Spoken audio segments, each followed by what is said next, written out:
Coucou à tous et bienvenue sur cette chaîne, j'espère que vous allez bien. Alors aujourd'hui on se retrouve pour la suite de la vidéo précédente. Vous allez donc retrouver les 9 recettes dont je vous ai parlé juste avant. Et en fait ce sont les recettes que j'ai réalisées pendant cette semaine et demie. Parce que comme vous allez pouvoir le voir, les portions étaient assez conséquentes et j'ai des fois mangé non pas 2 jours mais 3 ou 4 jours certaines recettes. Donc voilà, cette vidéo sort un petit peu en décalé. J'avais envie vraiment de vous montrer toutes les recettes dont je vous ai parlé. Il manquera juste la soupe miso parce que franchement la soupe là j'en ai beaucoup trop. Voilà. Alors vous allez avoir les 9 recettes. Je vais essayer de vous mettre en description avec des timers, je ne sais pas si on dit comme ça, pour que vous puissiez aller directement vers celles qui vous intéressent. Et je vous ferai un petit peu des retours au fur et à mesure de la vidéo de ce que j'ai pu penser des recettes. Donc c'est parti, on va commencer tout de suite par la préparation la plus simple de cette vidéo, c'est-à-dire la compote. Allez, on y va! Donc j'avoue que les 2 kilos de pommes ne m'ont pas forcément motivée au départ, je savais que ça allait être long. Du coup j'en ai pris 12 et j'en ai gardé 3 seulement pour pouvoir les intégrer dans d'autres préparations. Je les ai coupées en portions moyennes on va dire et histoire de changer un petit peu, j'ai rajouté des petits morceaux de gingembre et un sachet de sucre vanillé. Après j'ai fait le choix de ne pas la mixer mais vous pouvez tout à fait si vous préférez.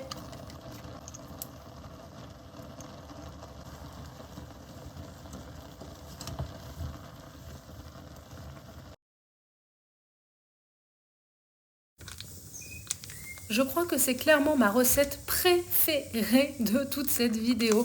Je vais la refaire, je pense, presque toutes les semaines. Elle est ultra simple, c'est 80 g de semoule, 55 centilitres de boisson végétale. Et vous rajoutez ce que vous voulez dedans. Donc moi j'ai fait le choix de mettre de la purée de noix de pécan et non pas de pistache comme je vous l'avais dit. Mais c'était tellement bon, tellement onctueux. J'ai mis aussi également un petit peu de l'huile qui était sur cette purée de noix de pécan. Parce que c'est bien aussi de mettre un petit peu de graisse. J'ai rajouté de la poudre de vanille. J'en profite pour touiller un petit peu la compote parce qu'il ne faudrait pas qu'elle accroche.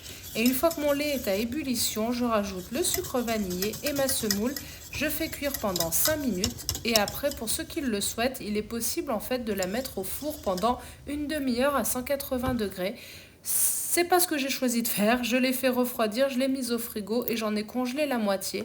En la réchauffant, par contre, elle va redevenir liquide, mais c'est pas grave.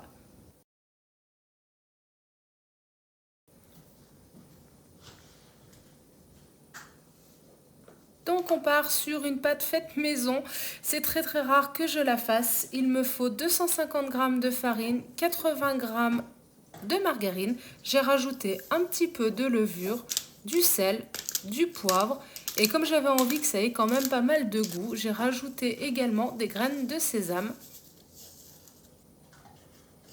Je déteste mettre les mains dans ce type de préparation. Donc j'y suis allée d'abord à la cuillère et après, il y a un moment, il n'y a plus le choix.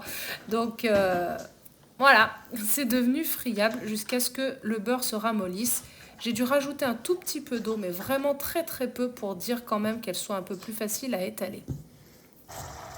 Franchement, je suis pas peu fière. Donc la compote est terminée, je l'ai éteinte.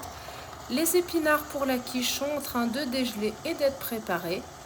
On a les gâteaux de semoule qui commencent déjà à être pris. Donc je vais attendre un peu avant de les mettre au frigo.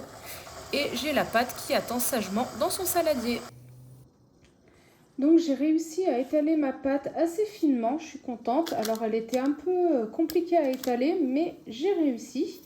J'ai émincé l'équivalent de 2 grosses échalotes, ou 3-4 petites, 2 gousses d'ail, et on va faire revenir tout ça dans l'huile.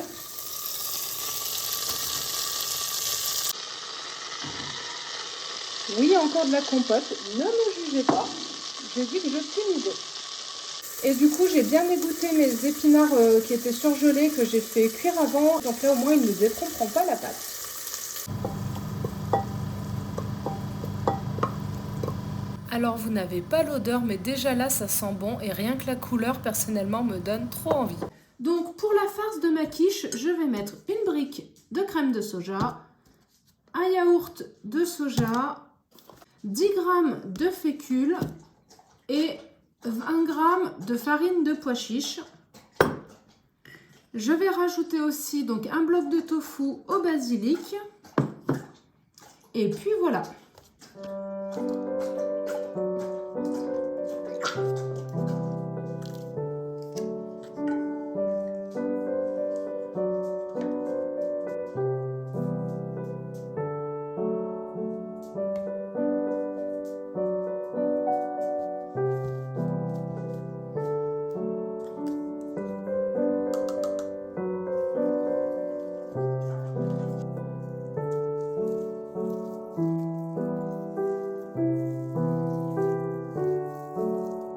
Je mélange tout.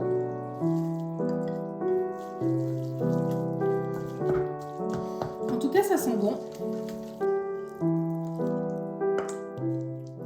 Et donc, je vais mettre à 180 degrés pendant au moins 30 minutes minimum.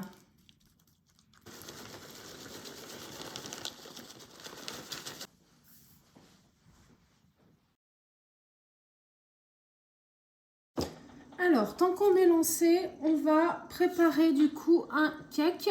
Et en fait, je me suis rendu compte que mon chocolat avait été imbibé d'huile. Donc, je vais faire un cake au chocolat finalement pour essayer de passer un peu de poudre. Donc, c'est parti. On va mettre 340 g de farine.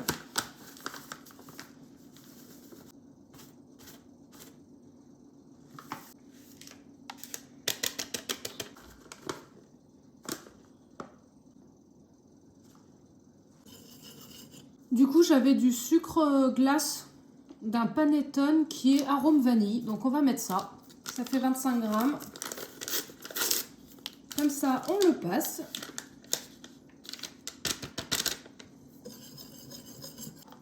Un yaourt.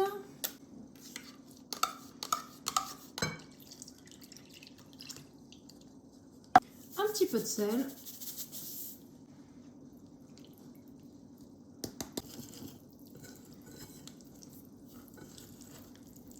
Et j'avais envie de mettre un petit peu de poivre. Je trouve qu'avec le chocolat, ça ira bien.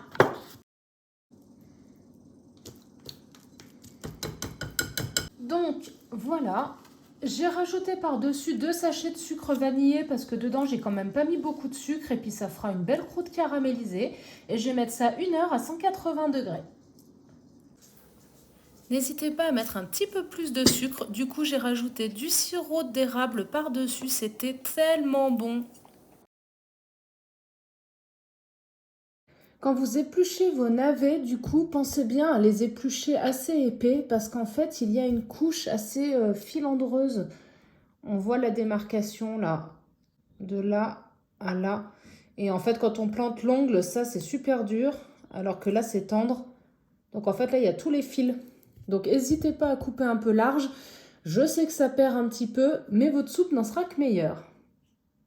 Donc, ce qu'on va faire, c'est qu'on va déjà hacher le gros oignon et les 2 gousses d'ail. On va les faire revenir dans l'huile avec des épices. Et c'est vraiment ça qui va donner un bon goût à la soupe. Et pendant que ça revient, je vais donc hacher mes navets grossièrement, ainsi que les 2 petites patates que j'ai rajoutées. Alors, comme j'ai tout pelé hier, ça a déjà commencé un peu à sécher, mais c'est pas grave. On y va!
Alors disons que question variété de soupe, mes plans sont un peu compromis parce qu'en fait j'ai de la soupe, j'en ai déjà mangé 2 fois et il m'en reste au moins pour 4 repas je pense. Donc finalement elle va me faire presque toute la semaine, donc je vais la congeler pour pas qu'elle s'abîme et je ressortirai à milieu de semaine.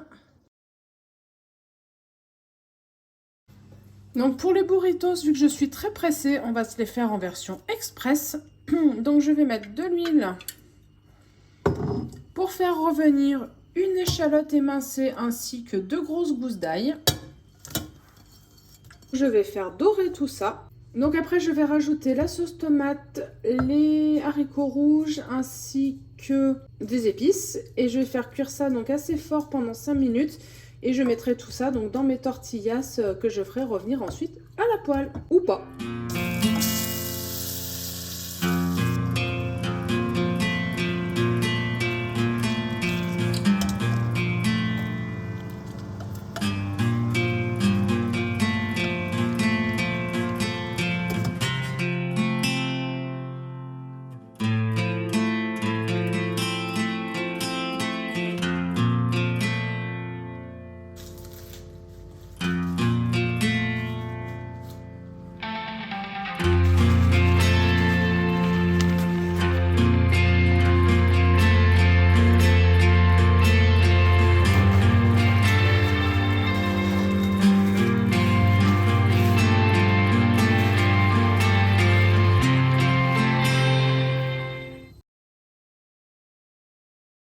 Alors pour le curry, ça va être super simple et très rapide surtout. Donc on va d'abord faire chauffer le petit pot de pâte de curry rouge pour que ça libère un petit peu les arômes.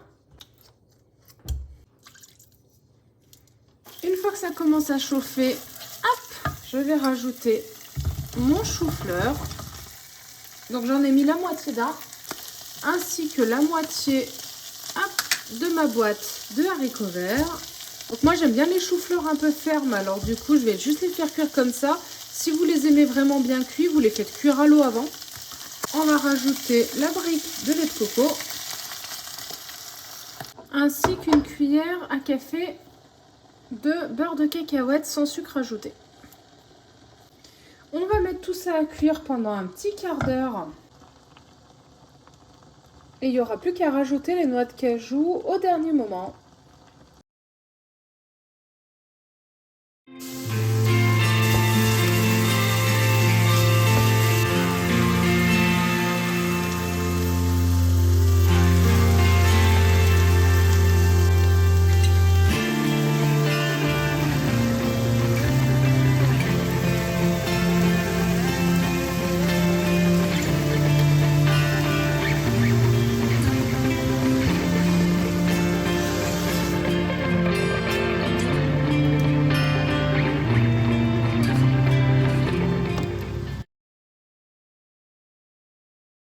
Sous l'œil expert de Minet.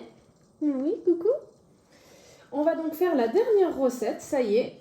Dernière pour cette vidéo. Donc c'est la cocotte paysanne avec 4 gousses d'ail, 3 carottes, un gros oignon, un pot de tomate, une cuillère à soupe de miso rouge, le boulgour en accompagnement, des protéines de soja texturées, je crois que c'est 120 grammes, les haricots blancs, la farine, il en faut je crois 1 ou 2 cuillères à soupe, je vous redirai de toute manière, du bouquet garni. Et c'est encore une recette super simple, il suffit de mettre tout dans la casserole et de laisser mijoter. Comme les haricots blancs sont déjà cuits, ça devrait aller vite, juste le temps que les carottes soient bonnes. Donc on va dire si on part sur une demi-heure de cuisson à peu près. Donc ce que j'ai fait en amont, c'est que j'ai fait tremper donc mes protéines de soja, j'en ai mis 40 grammes sèches. Je pense que ça me fera à peu près 100 grammes réhydratés, je suis pas sûre, on verra.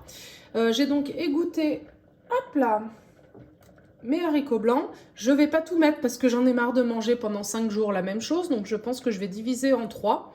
Et je ferai peut-être une tartinade avec une partie, on verra. Pour que ça cuise plus vite, vu que les haricots sont déjà cuits, je vais hacher les carottes, l'ail et les oignons au hachoir. Et pour gagner de la vaisselle, j'ai fait cuire le boulgour déjà dans la casserole qui me servira pour la préparation. Donc là, ça finit tranquille et après, je mettrai à cuire là-dedans.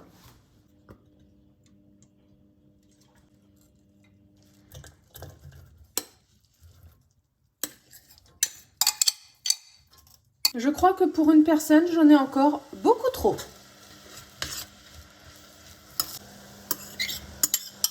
Donc c'est ça, 40 grammes secs, on fait 120 grammes gonflés et dedans j'avais mis de la sauce soja et un peu de sauce piment pour que ça donne un petit peu du goût.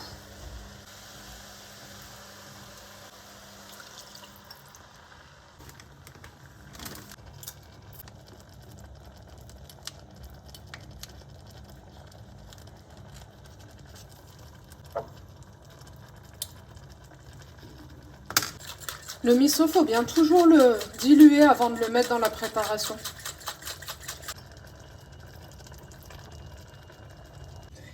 Et on va laisser cuire donc une demi-heure, le temps que ça se lie un petit peu. Normalement, il faut rajouter 3 cuillères à soupe de farine. Je le sens pas, donc je vais pas le faire tout de suite. Je vais déjà laisser comme ça.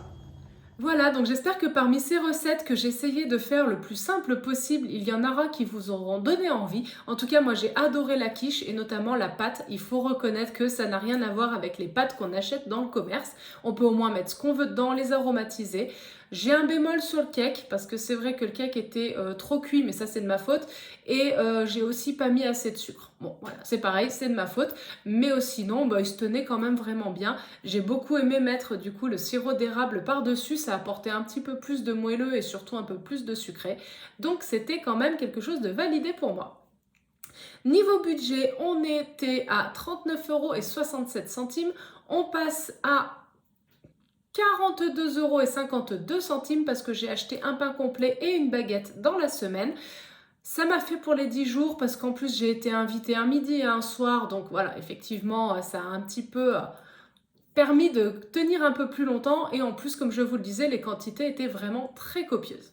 Je vous mettrai la prochaine vidéo, je ne m'engage pas à vous dire quand, mais très rapidement avec les prochaines courses que je fais pour vous tenir au courant du coup du budget sur le mois et au fur et à mesure de savoir si je le respecte ou non.